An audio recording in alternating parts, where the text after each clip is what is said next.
The American public are basically beef eating people, and it wears well. It is not. It's not spiced. You can add salt and pepper and ketchup and condiments and things of that kind. But it wears well, day after day after day after day.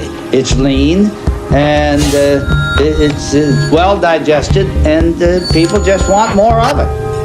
And I've lived quite a number of years, and I know what people like, and they happen to like hamburgers.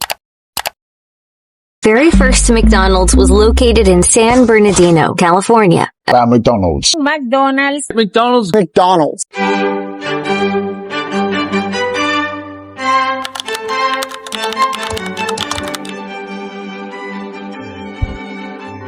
Ray Kroc never invented a single menu item, never designed a restaurant, never created the famous golden arches, yet his name appears on the founder's plaque of every McDonald's in the world.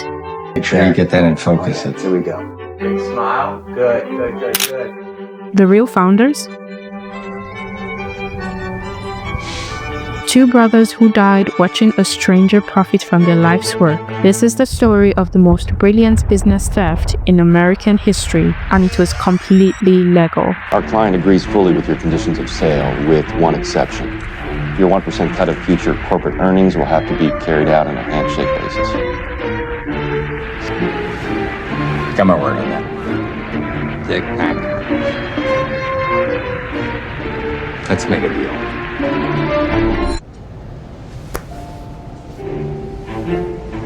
All right. See that handshake? That's the moment Ray Kroc began systematically stealing McDonald's from its actual creators. And if you think this couldn't happen to you, think again. This exact playbook is still being used today to steal companies from their founders. It ain't just open on Sundays, boys. It's open 7 days a week. By the end of this video, you will know exactly how he did it, and more importantly, how to spot when someone is trying to do it to you.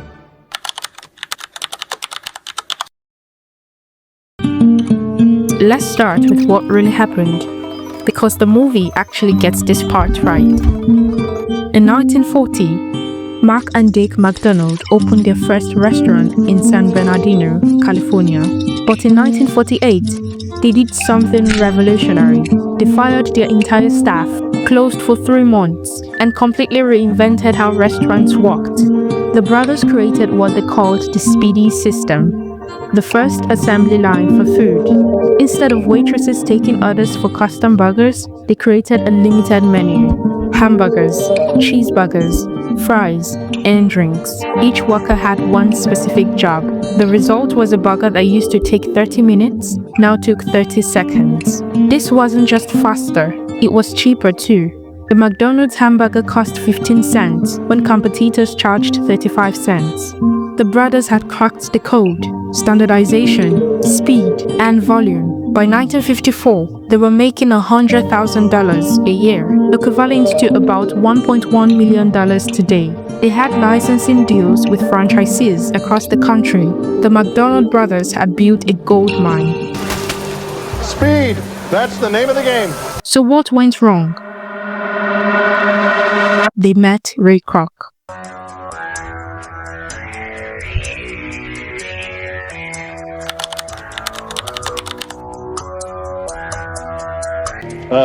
McDonald. Oh, well, here it is. Ray Kroc. The multi-mixer fella. I spoke with my brother Dick. I did, yeah. Ray Kroc was 52 years old, selling milkshake machines for a living, when he heard about a restaurant in California ordering 8 of his mixers. Most places ordered 1, maybe 2. 8 meant something big. March of Dimes. Oh, we got an order. 6 mixers. 6? Hello, Dick. This is Ray Kroc. My secretary's under the impression that you wanted 6. Yeah. At a time. Better make it 8. What's that now? Better make it 8. When Kroc arrived in San Bernardino, he saw the future of American dining. But here's what the movie downplays. Kroc immediately began planning how to take control. The real Ray Kroc later admitted in interviews that within hours of seeing the operation, he knew the McDonald brothers were small-time operators who didn't understand what they had. He saw a local success story. They saw a global empire. Franchise. Beg pardon? Franchise. Franchise the damn thing. Kroc convinced the brothers to let him franchise McDonald's nationally. The deal seemed fair. Kroc would get 1.9% of gross sales from franchises. The brothers would get 0.5%, and they would maintain control of the company and the original restaurant. But here's the first red flag the brothers miss. Kroc insisted the contract be between him and the franchises, not the brothers and the franchises. This meant Kroc controlled the relationship with every new McDonald's owner. Then came Kroc's masterstroke. And this is where the movie gets brilliant. Harry Sanborn, Kroc's financial advisor, realized they weren't in the food business. They were in the real estate business. Instead of just collecting franchise fees, Kroc would lease the land to franchisees and sublease it back to them at a profit. This gave him two revenue streams, and more importantly, ultimate control. If a franchisee didn't follow his rules, he would evict them. If I wanted a job, I would have applied for a cook position. You couldn't get a job as a cook in one of my restaurants.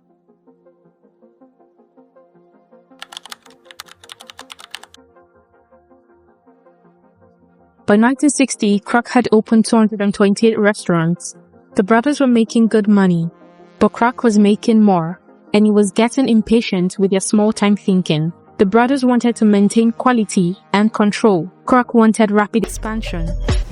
What? Don't you think maybe, given our experience, that this is all happening a little too quickly? If they all pop up at once, how's he going to maintain standards? When the brothers resisted his aggressive franchising plans, Kroc found a way around them. We are not greedy men. Greed has nothing to do with it. If I had more money to work with, I could be growing this thing at twice the pace. We have no beef with the current rate of expansion. I've got nothing. Here's something the movie only hinted at. Kroc began opening McDonald's restaurants right next to successful non-McDonald's burger joints. Sometimes the brothers' own licensees who had deals predating Kroc's involvement. He was systematically destroying the brothers' other business relationships and forcing them to depend entirely on him. By 1961, the brothers were exhausted.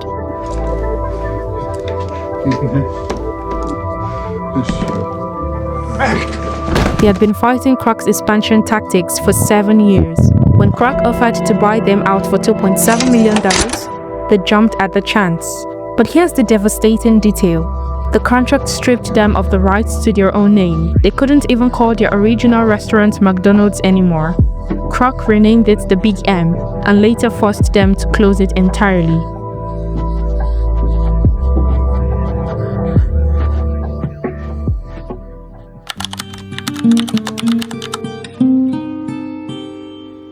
The McDonald brothers retired quietly in New Hampshire.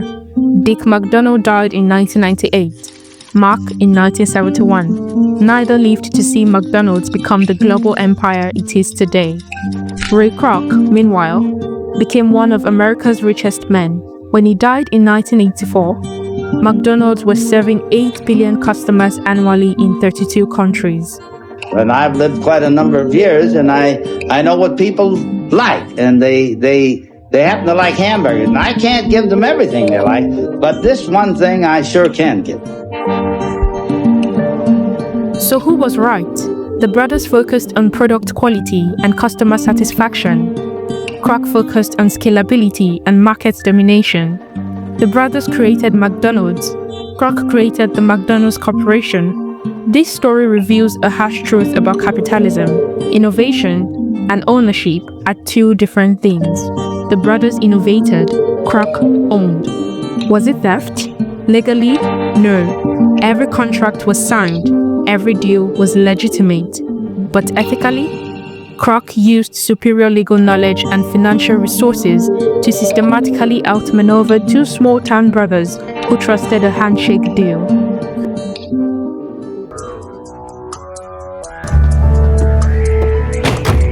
Franchise. Do it for your country. Do it for America. This pattern repeats constantly in modern business. Tech founders get diluted out of their companies. Small businesses get crushed by corporate competitors with deeper pockets. The McDonald's story has become a blueprint that's still being used today. Business schools teach Ray Kroc's story as a masterclass in entrepreneurship. That should terrify you. The founder reveals the harsh reality of American business. Does being right matter if you're not ruthless? The McDonald brothers were absolutely right about quality, innovation, and fair dealing. But Kroc was ruthless, and ruthless won. Why the world is full of educated fools. Persistence and determination alone are all powerful. In the end, McDonald's became the most successful restaurant chain in history.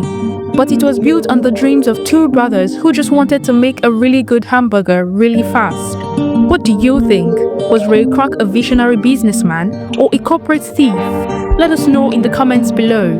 And if you want more deep dives into real stories about Hollywood's business movies, subscribe and hit the notification bell.